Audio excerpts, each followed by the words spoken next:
We good. All right. Shalom, shalom. Shalom.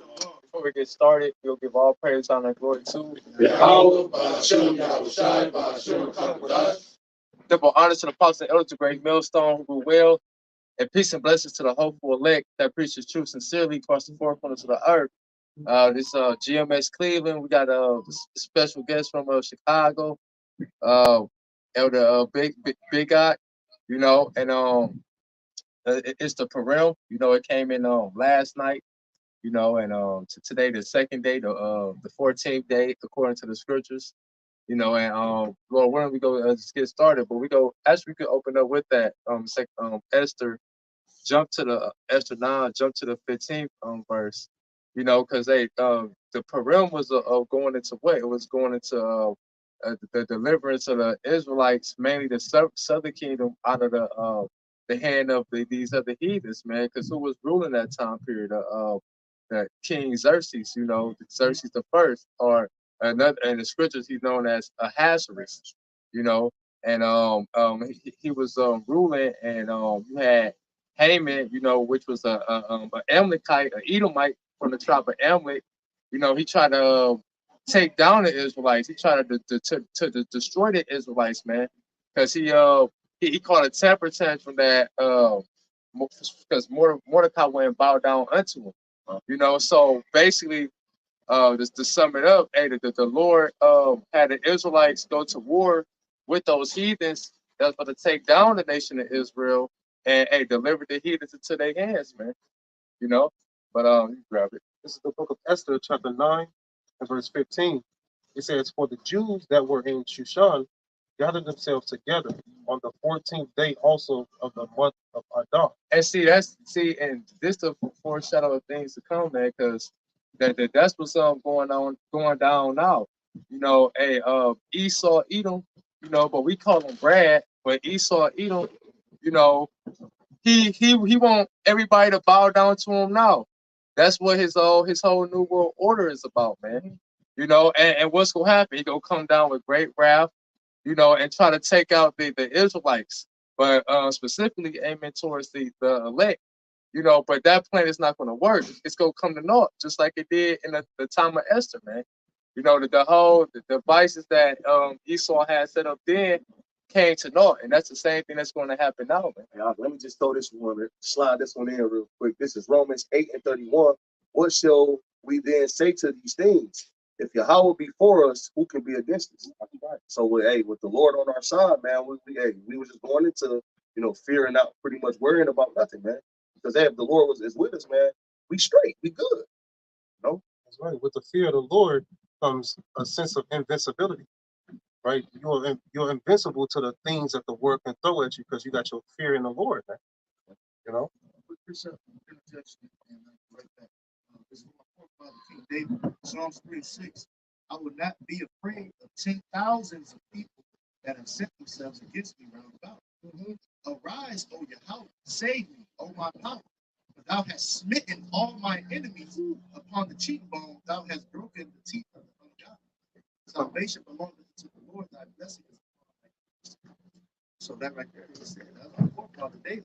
He would not be afraid of 10,000s of people. And that teeth doing to their might, their power. We're broken down their power.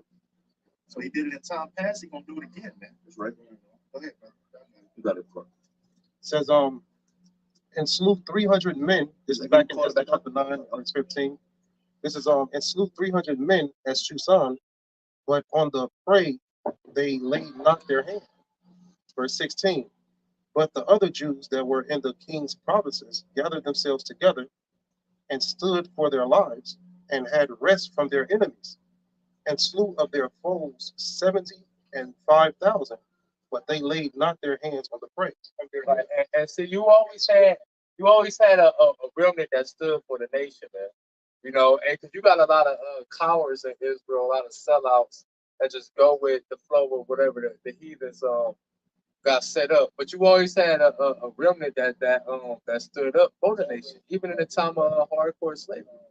And even in today's time, starting with the apostles, elders, great millstone, all the way down, we standing up for the nation, man. We telling you who the enemy is. We telling you that you're Israelite. You know, hey, we warriors out here, man. You know, while everybody just being punks and shit, you know, hey, just put little pussies and shit. We warriors out here standing up for the whole nation lives, man.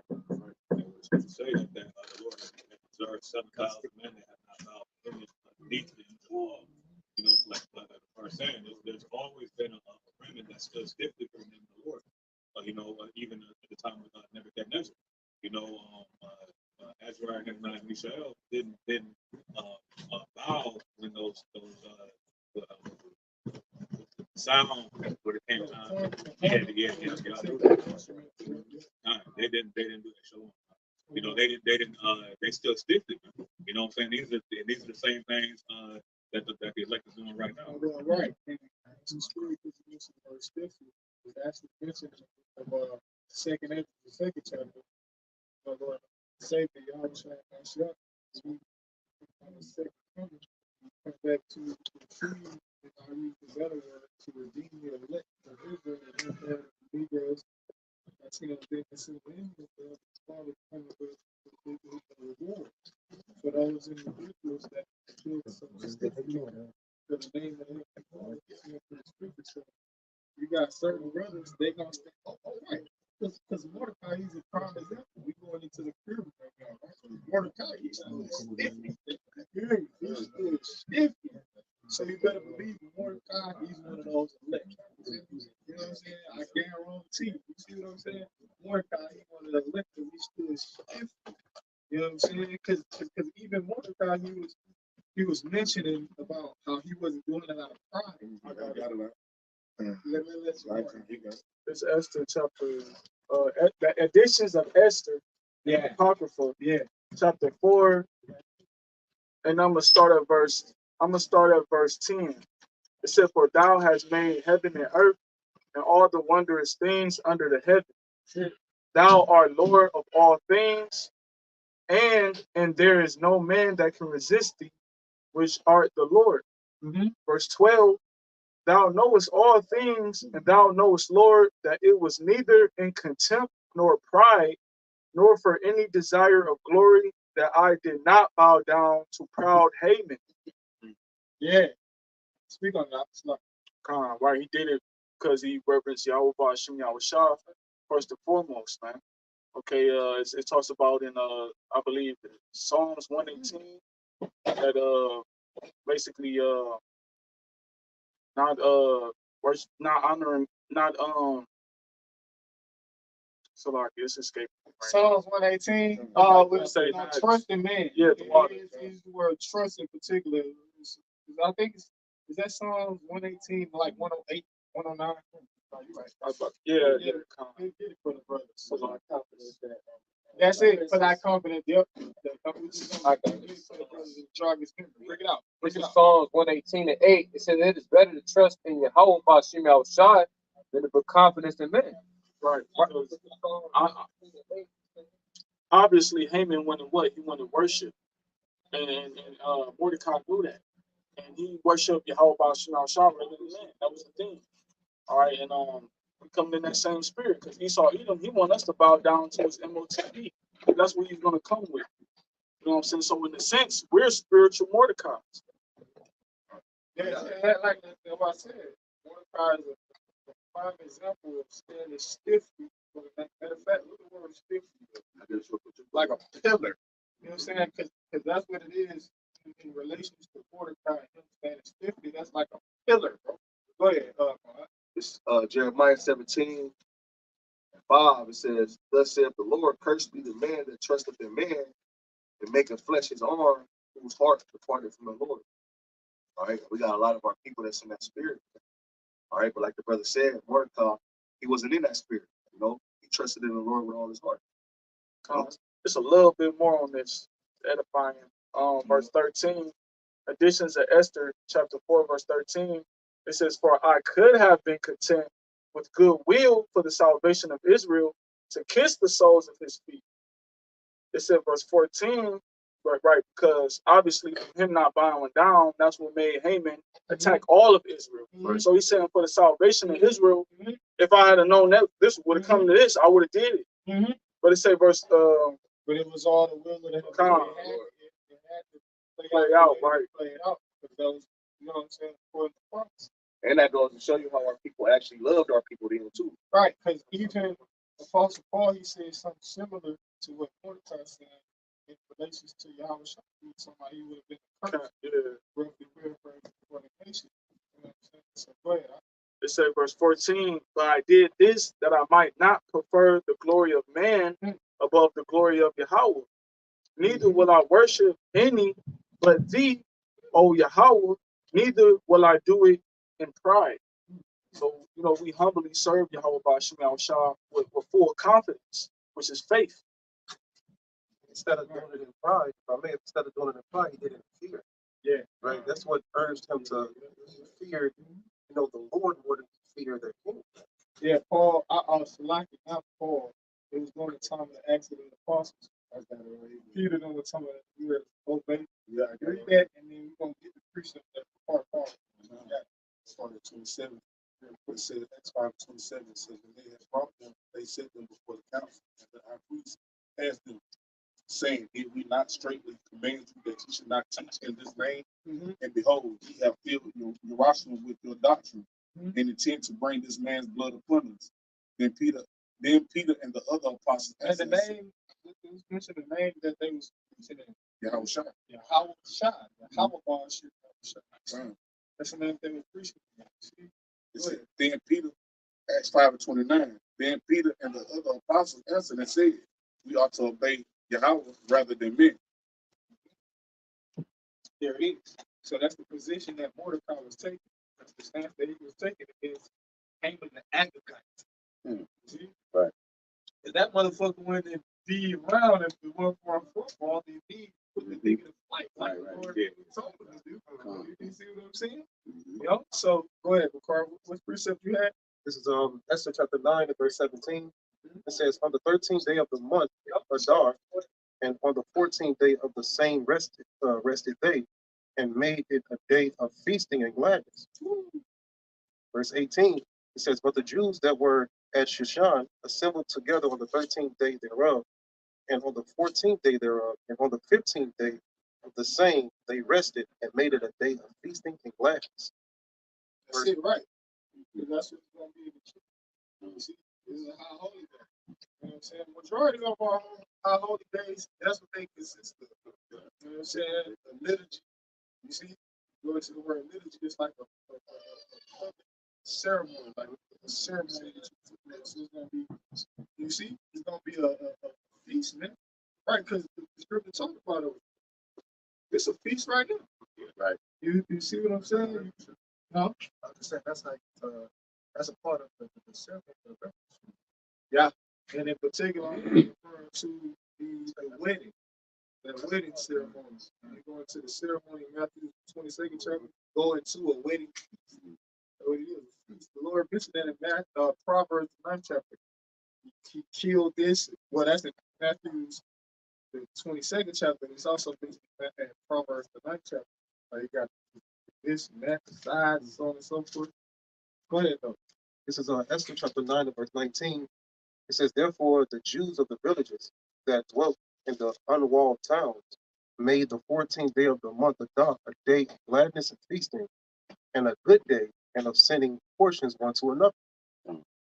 Verse 20, over in Esther 9, it says, and Mordecai wrote these things and sent letters unto all the Jews that were in all the provinces of the king Ahasuerus. Which was what, 127 provinces, states, which are like states. You know, America has 50 provinces, it's 50 states. Both nigh and far. Verse 21. So that was a lot of gifts being sent out. You got it out. This is Esther chapter 9 verse 21. It says, to establish this among them, that they should keep the 14th day of the month Adar and the 15th day of the same yearly. Verse 22, that's chapter 9 verse 22. It says, as the days wherein the Jews rested from their enemies, and the month which was turned unto them from sorrow to joy, and from mourning into a good day, that they should make them days of feasting and joy, and of sending portions one to another and gifts to the poor. This is verse 23. Come. This is Esther chapter 9 and verse 22. It says, as the days wherein the Jews rested from their enemies, and the month which was turned unto them from sorrow to joy, and from mourning into a good day, that they should make them days of feasting and joy, and of sending portions one to another and gifts to the poor. Yeah, yearly. That's it. And commemoration of okay, and you know what I'm saying, the sacrifice that Esther took as well as Mordecai, you know what I'm saying, is to be commemorated. And it literally says that in the NLT, it's the next verse, you're on 22, right? Yes. You can read about Ashar in the NLT, just 23 different sets. Next verse. I got it for you. It says, so the Jews accepted Mordecai's proposal and adopted this annual custom. That's what it says. Annual, meaning yearly. Right. Like I said, it's like High Holy Day. It's similar to the Passover. You know what I'm saying? 'Cause that's, I'm saying the majority of our High Holy Day, they like that. Like, what's that one that Maccabees record? The Hanukkah. The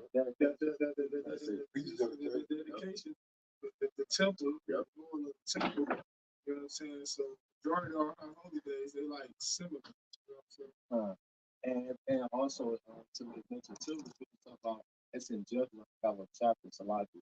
But they say how we rehearse the righteous acts. Yeah, 5:11.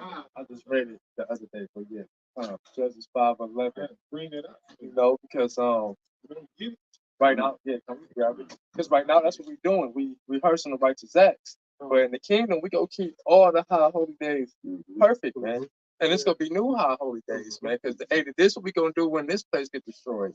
We gonna rejoice and be glad, man. We go rejoice the downfall of this place, man. Yep. Well, that's why I see in Psalms, are said about the deliverance out of Egypt, but from the north, you know, and this is going to be our joy is going to be, our sorrow is going to be turned to joy from right now to the kingdom of heaven. So this is going to be a new high holy day. Because even in that Judges 5:11, we go to the word rehearse, we go to the word reaccount. So we're literally reaccounting the accounts that was already written. Like we're literally going back to the accounts where the Lord delivered, you know, us out of different situations. Like the brother just read the scripture. It was literally multiple nations about to come and slay us. You know, most of the southern kingdom, and the Lord delivered us, you know, out of that situation. Mordecai, you know, Mordecai gave the commandment to Esther. Esther performed the commandment, and the Lord delivered us out that situation. And I got a quick scripture real quick. Just Xerxes' input on this high holy day. This is the additions to the additions to Esther, the 7th chapter. It say I'm gonna start at verse 20. It say, and ye shall abide them even the same day, being the 13th day of the 20th month Adar, they may be avenged on them who in the time of their affliction shall set upon them, for the Almighty Most High have turned to joy unto them the day wherein the chosen people should have perished. You shall select it because, like you say, we should have had perished, you know. But why did the Lord do that? To show His power, to show His power to get His glory through His people. So with that being said, that's why it's a feast. That's why it's a high holy day to always be remembered for generations, because it's an act of the Lord where He showed His power, where He showed His glory to worship Him, man. It say, and you shall therefore among your solemn feasts keep it in a high holy day, a high day with all feasting. Right, because this was serious. The Lord was literally about to use these heathens to come and literally slay a mass number of Jews, man. Which was detrimental to the whole nation. And one of the 3 days they kept was the Sabbath. Like the 14th day, that's a Sabbath. You know, but every high holy day is a Sabbath. So every in the kingdom is gonna be a Sabbath ceremony. We blow the trumpet, we all come up, touch the Torah, YAHWASHI, man, we say Barak, you know what I'm saying? You say your name, one, bad, and so on and so forth, man. It's gonna be an actual ceremony that we're gonna perform every Sabbath. Every Sabbath. What's that? The whole nation. Yes, yes. It's here every Sabbath though. It say, you shall therefore among your solemn feasts, verse 22. I had two more verses. Finish that out, but I want you to jump up in the chat. Okay, done. You shall therefore among your solemn feasts keep it a high day with all feasting, that both now and hereafter there may be safety to us and the well-affected Persians, but to those which do conspire against us a memorial of destruction. Therefore, every city and country whatsoever which shall not do according to these things shall be destroyed without mercy with fire and sword, and shall be made not only impassable for man, but also most hateful to wild beasts and fowls forever. You know, right? And this a heathen. He said, if you don't keep this high holy day, this is what's gonna happen to you, man. You know that's how much zeal we have for this high holy day, man. So how much more for us, man? You know? Yeah, because that's what the spirit. Every high holy day is really symbolic of the Passover. Yeah. You know what I'm saying? Because that's when the Lord basically got us deliverance from our enemies. That's what happened all that. Yeah, that's the top. That's the top example. Yeah. All the other holidays come after that. That's beautiful. Because that's what you reference on the high holy day. Yeah. Passover. You do a Passover ceremony. You don't do a Purim ceremony or a Feast of Tabernacle ceremony or a Hanukkah ceremony. It all go back to Egypt, ancient Egypt. So you're doing a Sabbath, a Passover ceremony. Yeah, it was the greatest of the deliverances for the nation of Israel. That's why this one was to surpass that the old Egypt. Which the brother before he mentioned the Judges 5 and 11. So I want the brother to go up in that chapter, but if you want to get that, no, then he where he at. But I can get that for you real quick. This is Judges 5. right, because the point is we rehearsing the righteous act. That's why the brother before he even mentioned that scripture, right? Because we can't keep the law perfectly. Because if we were to keep the law perfectly, then what? And see, that's why we thankful we got under the law. Because according to the law, you get a lamb, a year old, without blemish, look, set them to the side, so on and so forth, man. Jake know how to law up. If I can add real quick, the law is significant because, like it says in the book of Galatians, that's a schoolmaster that brings us close to YAHWAH. We're not able to keep the law right now. That's why that new covenant is so important. And for all you cats pushing that we in the new covenant, it's a clear indicator that you're going hell up. You know, to bridge that gap between the imperfection we got being in this flesh, that emphasis is put on YAHWAH. This is Judges 5 and 11. They that are delivered from the noise of archers. Yeah, the day that are delivered, that's going into the elect.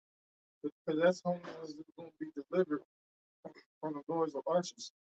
And the noise of archers is symbolic for the ICBMs. You know what I'm saying? It's prophesied in the Holy Scripture to disrupt Babylon the Great, HA America. So they that are delivered from that particular location, from the noise of archers, right? The noise of archers, it says this place, that the ones that delivered is the elect, but in the places of drawing water, the place of drawing water represents America, which was and is a place of slavery. And was done and is a place of slavery. So that's what that place of drawing water represents. because Egypt go back to what? It means what? The Montezardian, the straits. Straits, bondage, like the brother said. Here we in bondage, and it's drawing waters is a form of servitude. It says, there shall they rehearse there, and then the land in captivity shall remember. Right, and in Babylon the Great, that's the there where it's talking about where we gonna rehearse, right? The righteous acts. The righteous acts, you know, the wrong says you know what I'm saying? Even that's like we doing right now. We rehearse it. What it says? It says the righteous acts. The righteous acts of the Heavenly Father. Right. So this is a righteous act. The Father because the Heavenly Father commanded us. You know what I'm saying? Every land where we go, we're supposed to keep it as a statue. This generation, brothers and scriptures. That's it.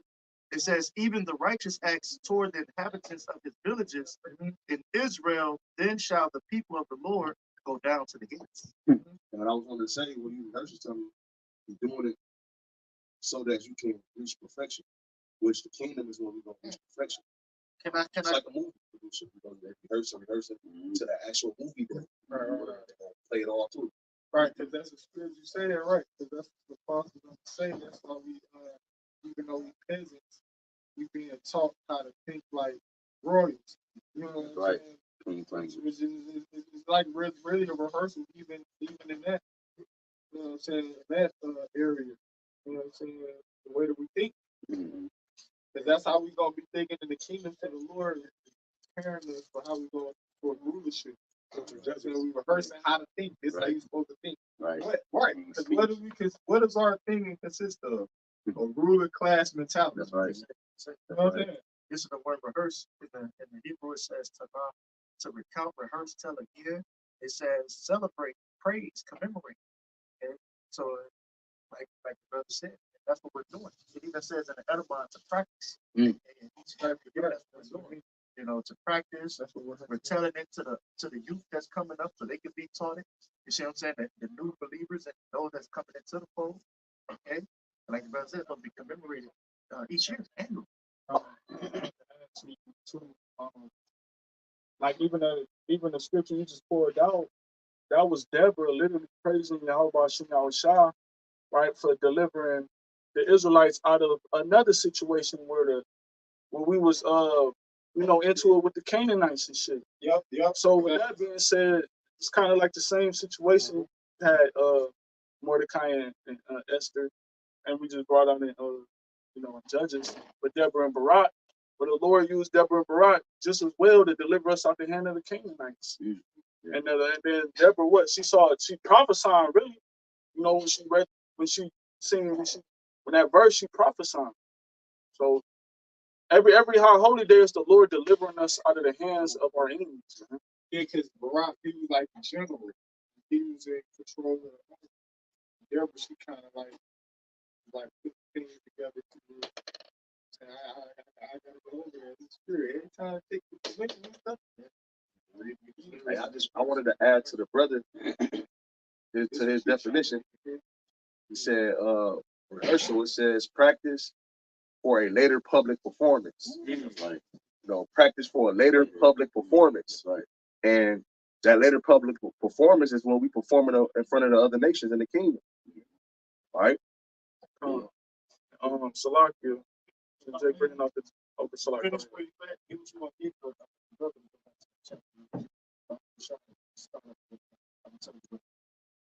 I was just gonna grab this word rehearse in the it's H8565. It's a Tanah to recount or tell again. Because how would we know how to worship these high holy days? How would we know how they came about unless it was accounts that was written that told us the story about what happened? So therefore we go into the it says to recount or rehearse, tell again. Which read means back. Right. And it say lament. One of the definitions of lament. Meaning what? Most of these accounts, we was in a detrimental situation where the Lord had to come and send somebody to raise them up and deliver us. That's right, brother. And in this case, the Lord going to send Big Bro himself, YAHWASHI. With Michael the Archangel. But that's why it says in Job, the 8th chapter, about prepared our soul for the search of our Father. You see, we search the scriptures, we see how the men of the Lord operated, and now we see how we got to operate. We speak up, we see the mindset that we have to have, and the faith that we have to continue to believe, even when things are bleak. A lot of times, men was praying and had faith that they were going to be delivered, and they was in dire situations, man. Facts. Can I get this account? Hey, brother, go back to where you at 16, and I want you to start up a little higher. I want you to start at verse 10. This is Jeremiah. Salakia. Additions to Esther, chapter 7, verse 10. It said, for Ammon, a Macedonian, Who the is that? son, Amen. Ammon, Go ahead. the son of a mad, A Macedonian. yeah, It's like a Macedonian.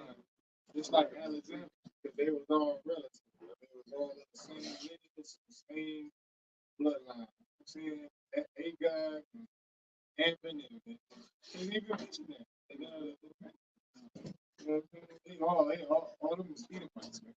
That's right. Start at 10 and read the 15. Go ahead. The son of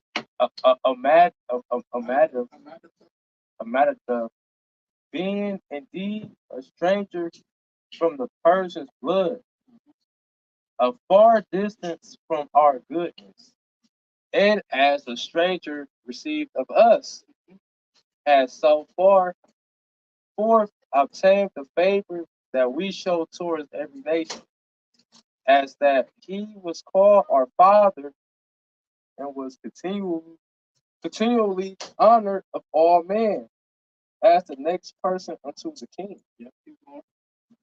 But he, not bearing his great dignity, went about to deprive us of our kingdom and life. Bring that back one more time.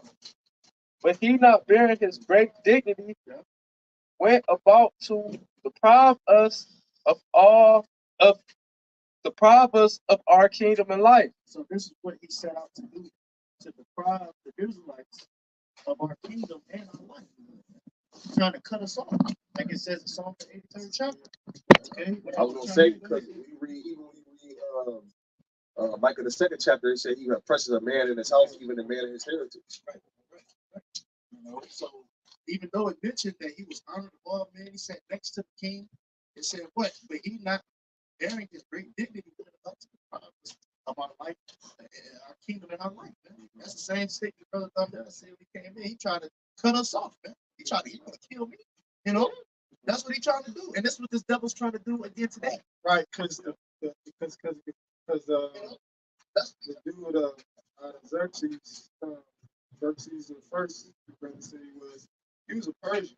He was being manipulated by the devil. You know what I'm saying? By Esau, the deceit, which the scripture referred to this devil, that old serpent, dragon, the devil, roughly paraphrased in Revelation. So, because the heathens, they ain't on that shit. They just want to chill.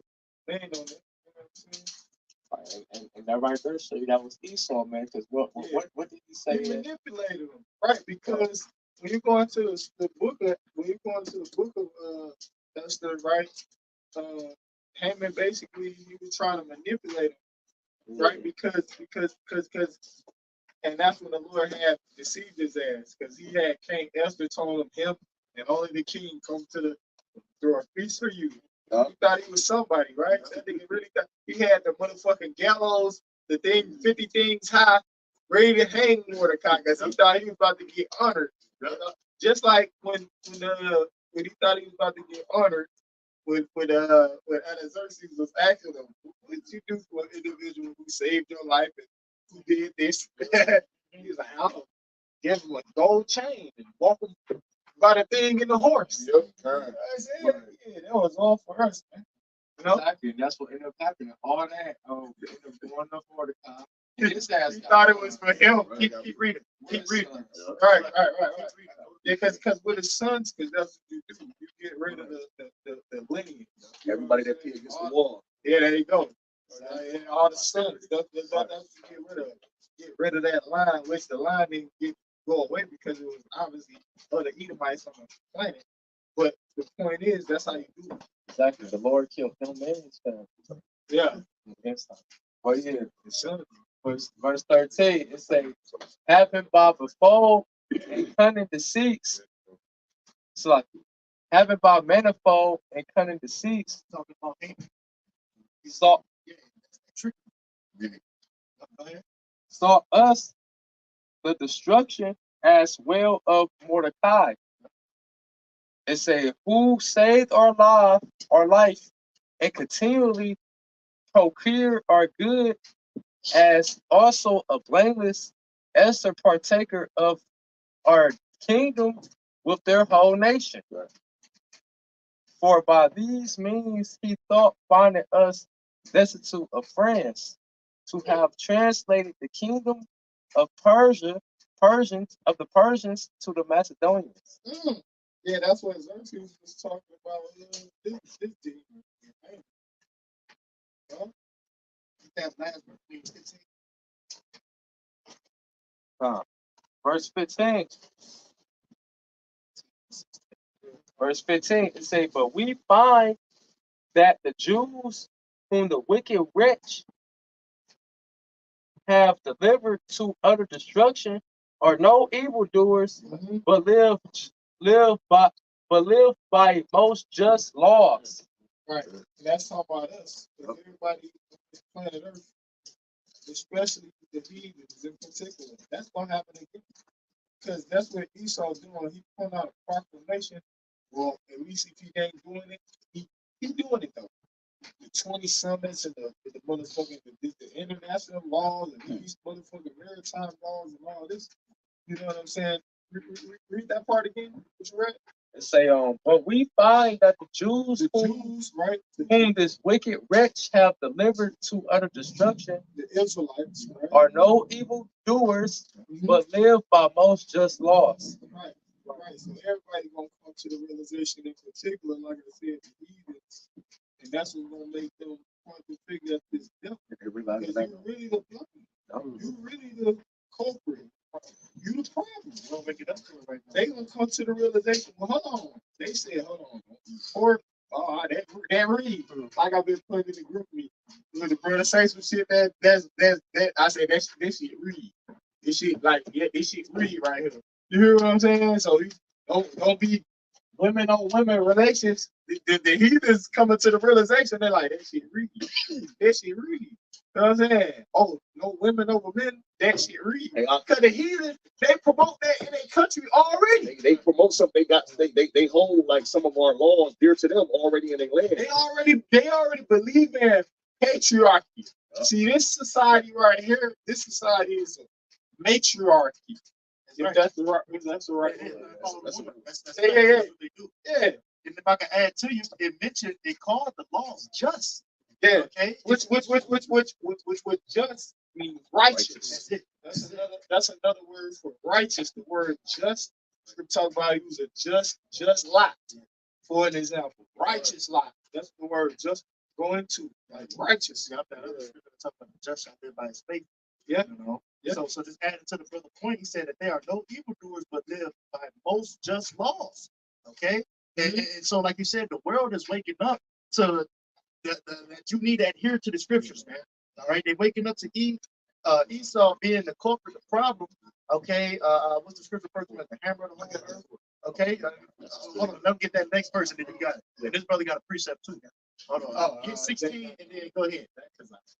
And that they be the children of the Most High and most mighty living God, who have For like if I could say something real quick, because Haman, he told Xerxes that it was a certain people that was basically had evil laws. Like he tried to make it seem like there was a threat to his kingdom. Yeah. Like these people was a threat to his kingdom, right? So therefore, it would make King Xerxes be like, "What? Well, get rid of them niggas, handle them niggas." You know what I'm saying? So that was the deception behind Haman telling, like, yeah, it's a certain people. He ain't specifically say it was the Jews. You know what I'm saying? It was a certain people. They keep a certain laws. They don't really. You know what I'm saying? He trying to.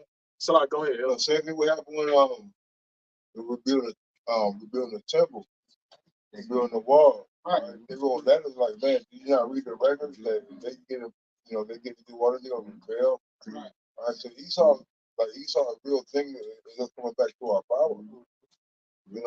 And they're afraid of that. Hey, you're not afraid of the Crips and the blood. You're afraid of the men of the Lord calling themselves Israelites. Calling themselves the children of the Most High. So I was gonna say, because Esau know as long as we're away from our power, he believed that would keep him in power forever. Well, then he'll go to the other nations like, yeah, we got to keep them. We got to be confederate against them because that's how we all gonna remain in power. But in Esau's mind, it's for him to be at top at the end, and not even the rest of these nations. Well, I can also talk about how we laid our bodies on the ground for the nation to walk over us. And the other nation came came into the swords. All right, those who are making money off of us, they're not saying nothing. But then you got the ones who say, look, you talk about all the shit about us. That's how you treat the fucking Negroes over there, man. It's about some human rights and crimes against humanity and all that. Hey, but y'all out there shooting. Y'all have y'all law officers out there hunting down fucking Jake, man. All right, that's what you're talking about the Jeremiah 51 about how it talk about how the nations have drunken of the cup and they're mad, man. All right, and it's crazy as shit. All right, that's why if you're talking about we can't look to another nation to save us, man. All right, the other nations have all gotten a part of our goddamn spoils, man. You know, you really gonna trust fucking Ishmael and fucking Elam and shit, man? Shit go off, man. You gonna be running Ishmael crib? You know what I mean? Yeah, come on, man. Here they are. They don't drink. They don't smoke. They don't pork. Right? But yet, when you go to their stores, they got all the pork skins, all the shit that Jake is not supposed to have, man. Right. You know? Cigarettes, they sell you tobacco. Come on, man. New squares, man. And they live next to each other. $3-4. Yeah. You know what I'm saying? You got 10 blunts for $2, man. Yeah. You get, 5 blunts for fucking $2, man. Come on, man. I know specifically in Chicago, man. Y'all probably been on house or whatever. It's Ishmael. Ishmael and a bunch of fucking thick ass, fine ass nigga women, man. All right, getting paid cash money on the table. All right, and I specifically heard them talk about just give it to me, as in like, give me what you gonna give me, and I'll just pay you back later, man. They're getting squares, they're getting drink, diapers, you know. Hey, I want to say this real quick. A lot of Ishmael, they married to the Keishas in the hood. That's right. And then when they people come over there, they'll get a divorce from Keisha and have their peoples marry Keisha, just so they can like get the citizenship. Yeah, but you got to lock your book. I actually heard a woman tell me that. She said she married to a Arab guy. She never had sex with. She just built the citizenship. Yep. You know, and they got that deal amongst themselves. You know, but what I was going to say is that you know the state of the nation by the condition of its women. So the fact that I looked up behind the counters at these different bodegas and stores and this, that, and other with these heathens, that's how they get ahead. You know what I'm saying? But that ain't what I want to focus on. What I want to focus on, flipping it back on Esau, the fact that he going down, and this is a sign that he going down, because like the brother said, he called him Brad. Hey, their women are choosing Israelite men. Okay? You know, and so that's a sign that he's going down. All right, now I want y'all brothers to get y'all preaching because I know y'all hold them because y'all got it, man. You know, but that's a sign that he going down, man. Yes, then this YAHAWASHI. Hey, get that Sirach 25. Yeah, get that. Get that. Sirach 25:7. Let's go to A little louder, huh? God, this is Sirach 25:7. It says, there be 9 things which I have judged in my heart to be happy. And the 10th I will utter with my tongue. A man that hath joy of his children, and he that liveth to see the downfall of 10. Right, that's right, and that's what's going on now, man. We're seeing the downfall of our enemies, like perfect example, like the brother said, the woman is coming to the Israelite man.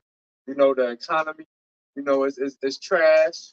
You know, hey, oh shit, when we went to Chicago, they said it used to be lights all up and down the streets, man. We went there, it was like it was a regular day. Like it was no the mirth for the land is gone. These are signs of that our enemy's kingdom is coming to an end, man. Hey, and these other nations, they start. I remember like growing up that America really did what they wanted to do, and nobody saying anything about it. Now these other nations who were once looked at as weak, they bucking up against America. Esau hitting them niggas with sanctions, and they saying, "Nigga, fuck your sanctions, nigga. We gonna still do what we want to do." Why? Because the Lord, he literally leveled the playing field, man. And like I just said, happy is he to live to see a fall versus his enemies. We live in a glorious times right now, man. You know, this is the best time to be alive, man. Hey, like I say, Yahawashi told the disciples, many kings and prophets desire to see the things that you see. You know, these are things the prophets have all been prophesying about since the beginning, man. You grab this real quick. It's Proverbs chapter 29, verse 16. That's right. It says, when the wicked are multiplied, transgression increases, but the righteous shall see their fall. And that's what be going on now. The righteous is seeing the fall of our enemy, man. Hey, give all cups and how much you know it's all. Hey, the fall of our enemy is before our faces, man. Hey, the fact that we able to do this, the fact that we able to go to the highways and hedges, man, and prophesy against this devil, okay, on a network he created, okay? And look, this is a prime example, okay? Back in the day, we couldn't do this, okay? He would grab everybody up and throw them on trees. But now look at us now, man, Right. okay? And was that a Rockefeller or somebody? It was an Edomite that said the worst thing they did was create. Yeah. Right, exactly. That was the worst thing. You should have never gave these to the But public. it was all prophets. Right. They couldn't, ain't no way you could No way. resist. We're talking about how he had dug a ditch, Yeah. right, and he gonna fall in it. Well, I got that. Go ahead. This was somewhat along what you said. This is Psalms 9 and 15. The heathen are sunk down in the pit that they made, and the net which they did is their own foot taken. Right, man. Same with Haman, man. Haman wanted Mordecai to be cast on the gallows. All right, and what happened to Haman, man? Hey, the same that Esau desired to happen to us, the same thing gonna happen to him. That's why we gotta be careful amongst ourselves about how we judge ourselves. All right, because we gotta be careful about not being a Haman, man. All right, because the things that we desire to have are things that we think we want to happen to people. All right, the Lord be like, no, this gonna happen to you. All right, so you know, Esau is gonna be taken in the same. So look, Apostle Roman when he first came, man, Esau ain't that smart. He just goes with what works. All right, if you want to pick and roll, right, that what shit works every time. Rudimentary. Why would I go to a motherfucking, a fucking ILO screen? You know what I mean? If I got a fucking big man over here running the ball and shit, and you block him for him, like, why would I fucking throw a pass? All right, Esau ain't done nothing. The only thing that changed was the times, man. All right. You know? And that's it. Everything remains the same. All right, Esau has gotten our people hooked on drugs and gangs. All right, and all the other things. But now, guess what? They're on opioids. Yep. You got motherfuckers in fucking Omaha, Nebraska, or Philly. Is coming on you. That's right. All right, that's right. 37. Right. I watched the series Dope Shit. That's the majority of the, I say all majority. I say the majority. 95% of the motherfuckers who are addicted to over-the-counter prescription drugs. Right. Yeah.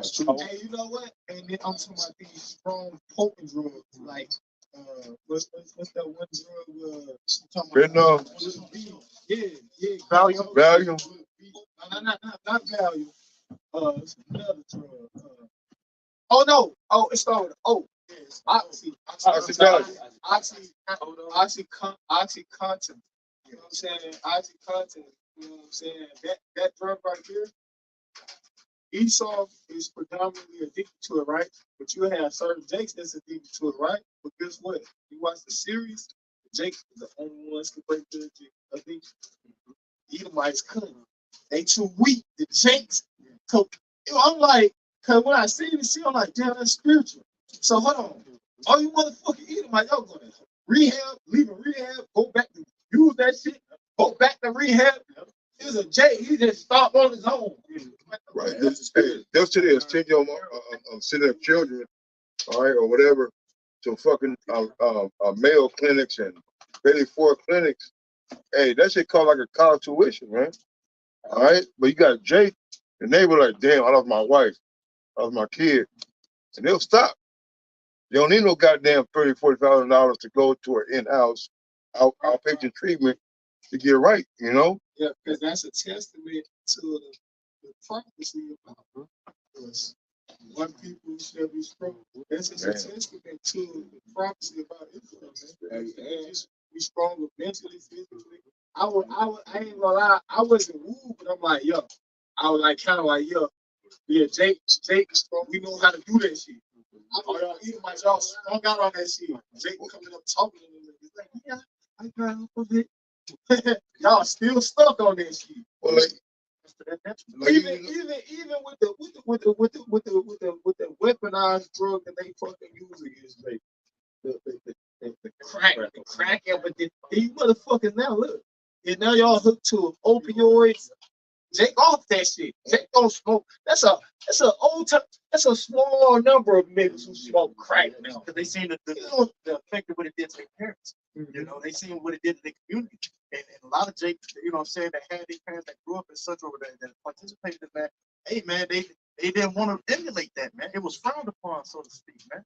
And it still is today. But look who on it now. So that same like that brother brought it up, you know what I'm saying, that same pit that he did, hey man, he found himself in. Same with the feminism. You see what I'm saying? Right, and shit, and Esau's world doing coke and shit, that's like smoking cigarettes. That's the rich man's drug. That's it. You know what I'm saying? That Quaaludes, that's the, I got for you was born. Quaaludes, man.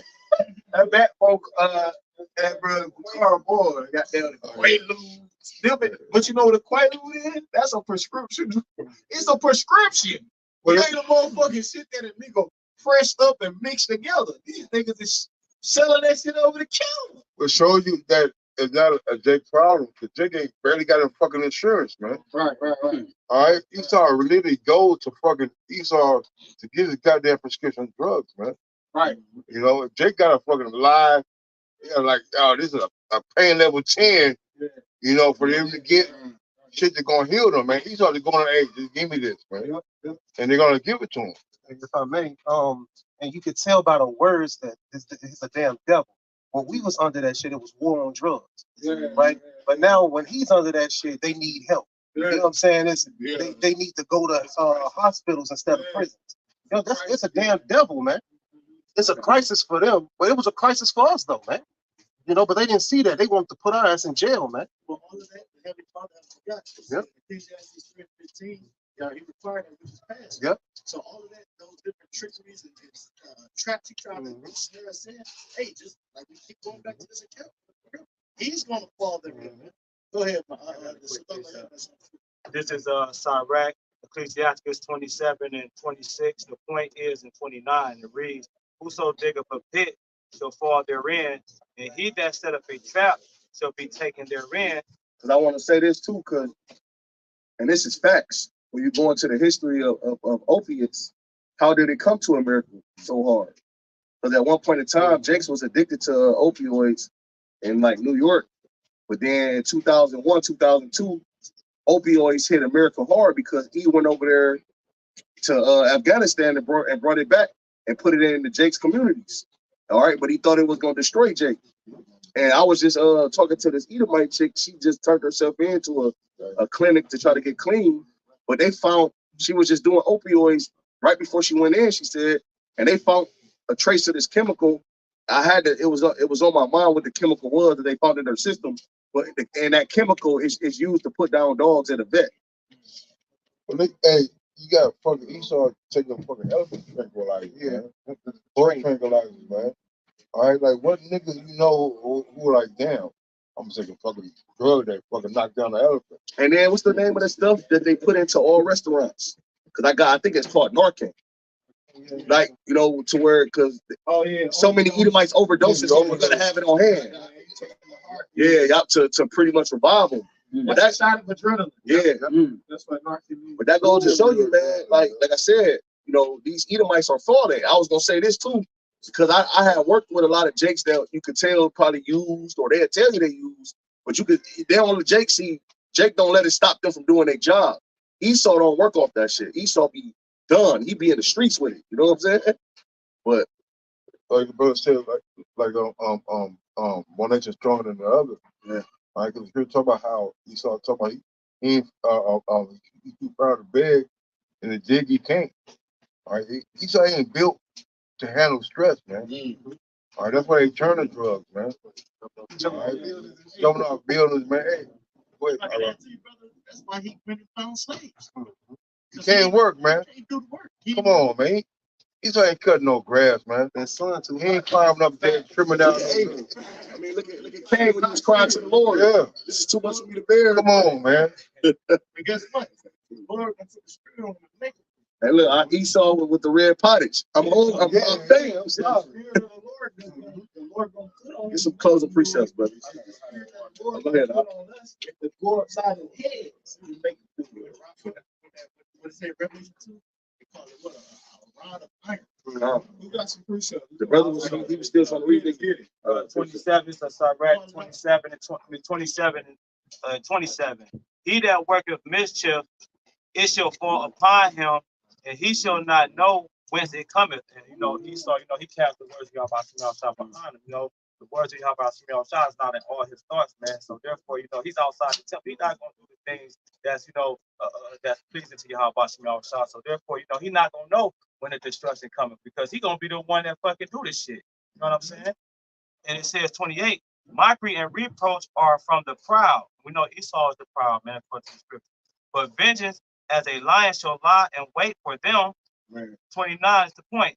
If I may, who's coming back as a lion? Yahawah. But also that mockery though. But also that mockery is a big thing. They call themselves the Israelites. They call themselves the Jews. Yep. All right. They say what? He came as a father. Right. Most high as a father, man. Or they say what? They say they're esteeming our lives as counterfeit. All right. And Esau, man, Esau is mocking us. All right. Because he believes he is those people. All right. But at the end of the day, he's fighting against it because he knows he's not the people. Like how deranged you gotta be to fight on both sides. And that's why he do the things he does. All right. Hey, the Lord the Lord only dealing with the elect. He ain't dealing with the fucking 2/3, man. All right. He ain't trying to build up an army for the 2/3 to fight against us. It's not gonna work. Only Esau and his cohorts and the 2/3, they're gonna fight just because they're opposite of what the Lord is, man. And Esau's the same way, man. All right, you can't give Esau no goddamn pass, man. And this dude is a goddamn piece of shit, man. All right, everything he says is a goddamn lie. All right, he said what? He's straight from the womb. Speaking of lies. Come on, man. Hey, this dude sat here and got established in 19. My mama is older than the state of fucking Israel, man. And you telling me that you're an Israelite? You know what I'm saying? Huh? Come on, man.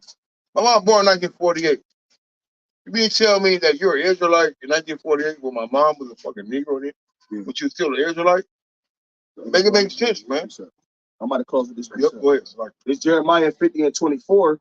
It says, I have laid a snare for thee, and thou art also taken, O Babylon, and thou was not aware, thou art found and also caught, because thou art striven against the Lord.